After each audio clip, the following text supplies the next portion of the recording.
اچھا لیکن حبیب صاحب چیئرمین اور ڈیپٹی چیئرمین کا آپ نے کہا انتخاب ہو سکتا ہے، اگر کے پی کی نمائندگی نہیں بھی ہے تو کیا جو قانون سازی ہوگی سینٹ کے تھرو کیا وہ بھی ہو سکے گی؟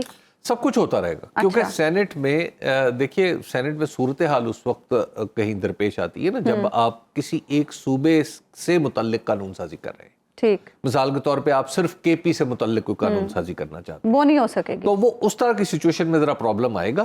وہاں پہ تو کچھ اور ہو سکتا ہے لیکن ایسی صورت میں کہ جہاں پہ عمومی قانون سازی ہو رہی ہو وہاں پہ تو ہوتی چلی جائے گی. لیکن ایٹ دا سیم ٹائم ہمیں یہ ذہن میں رکھنا چاہیے کہ یہ معاملہ ایک لیگل بھی ہے اور اس کے ساتھ ساتھ پولیٹیکل بھی ہے. لیگل سائیڈ پہ جو عدالتوں نے اور الیکشن کمیشن نے اب تک جو پوزیشن لی ہے مجھے لگتا ہے کہ شاید وہ مطلب اس پہ کئی محلے اعتراض موجود ہیں، محلات اعتراض موجود ہیں، لیکن اب سپریم کورٹ میں جائے گا معاملہ تو فل اینڈ فائنل وہاں پر سیٹلمنٹ ہو جائے گی. اور تب تک تحریک انصاف سے لٹکا کے ظاہر لٹکانی میرا خیال ہے لٹکانا چاہیے بھی پولیٹیکلی. اس کو اگر آپ دیکھیں تو اس معاملے کو لٹکائے رکھنے میں انہیں کچھ اس کا قانونی فائدہ بھی ہوگا اور کچھ اس کا سیاسی فائدہ بھی ہوگا. تو جو بھی جماعت ہو جس کو قانونی اور سیاسی فائدہ بیک وقت پہنچنے کی توقع ہو تو وہ تو معاملے کو لنگر آن کرے گی. اور پھر آپ اس الیکشن میں بہرحال یہ الیکشن جو ہے جو سینٹ کا اس میں جیتنے والوں سب کو مبارکباد. اور پھر جیسے میں نے آپ کو خاص 3 نشستوں کے بارے میں بتایا تھا کہ کچھ بھی ہو جائے یہ تو آئیں گے. انوار اللہ کاکڑ صاحب بھی آگے اتفاق رائے آزاد حیثیت میں تشریف لائے. فیصل واڈا صاحب آزاد حیثیت میں تشریف لائے. آپ دیکھ لیجئے کہ اور پھر محسن نقوی صاحب بھی آزاد حیثیت میں تشریف لے آئے. یعنی اب آپ ذرا دیکھ لیجئے کہ یہ 3 افراد جو ہے ان کا آنا کتنا امپورٹنٹ ہے. اور اب یہ سینٹ میں جب موجود ہوں گے تو پھر اس وقت کیا صورتحال ہوگی؟ کیا صورتحال ہوگی یہ بھی بتا دیکھیے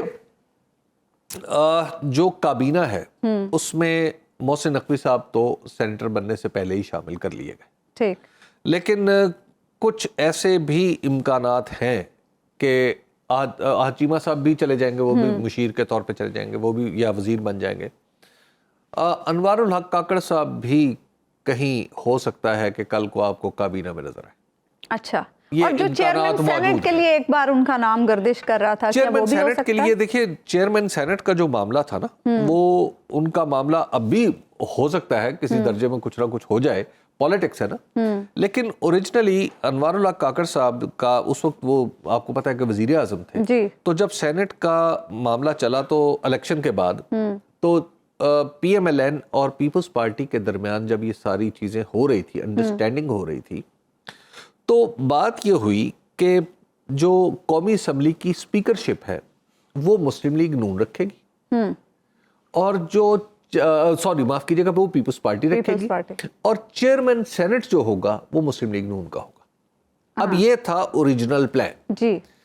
پیپلز پارٹی کی طرف سے یہی پلان دیا گیا تھا اور آرگومنٹ یہ تھا کہ اگر پیپلز پارٹی کا چیئرمین معاف کیجیے گا اسپیکر قومی اسمبلی ہوگا تو وہ ہاؤس کو زیادہ اچھے طریقے سے چلا سکے گا کیونکہ پی ٹی آئی والے بڑے اگریسو ہیں اور نتائج آ چکے تھے 8 فروری کے بعد کی یہ باتیں. اس پہ اب کسی نے جا کے اصولی طور پہ بعض یعنی ہوئی نا یہ بات اچھا ہاں ٹھیک ہے اس طرح کی کہیں تھوڑی بہت رائے بھی آ گئی کہ ہاں یہ بھی معاملہ ٹھیک ہے.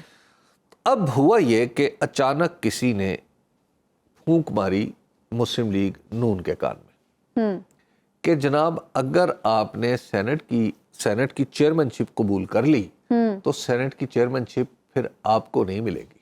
اچھا، پھر یہ انوار الحق کاکڑ صاحب کے پاس جائے گی. ٹھیک ہے ٹھیک ہے. اسی لیے وہ پھر قومی اسمبلی کی اسپیکر جی جب مسلم لیگ نون کے کان میں یہ بھنک پڑی کہ اچھا تو چیئرمین سینٹ تو پھر ہمارے ہاتھ سے نکل جائے گا تو پھر انہوں نے یہ کیا کہ انہوں نے وہ اٹک گئے. انہوں نے کہا نہیں جی ہمیں تو اسپیکر شپ ہی چاہیے. پیپلز پارٹی اصولی طور پر وہ دعوے دار تھی کہ ہم دوسری بڑی پارٹی ہیں تو ہمیں آپ یعنی اس اتحاد میں تو ہمیں اسپیکر بنا دیا جائے. لیکن بہرحال اس سے پھر مسلم لیگ نون کے بدک جانے کی وجہ سے انوار الحق کاکڑ صاحب کی جو چیئرمین سینٹ شپ تھی وہ رک گئی. اگر آپ غیر جانبدار اور بے لاگ تجزیوں اور تبصروں میں دلچسپی رکھتے ہیں تو ابھی سنو نیوز کا یوٹیوب چینل سبسکرائب کریں اور بیل آئیکن پر کلک کریں.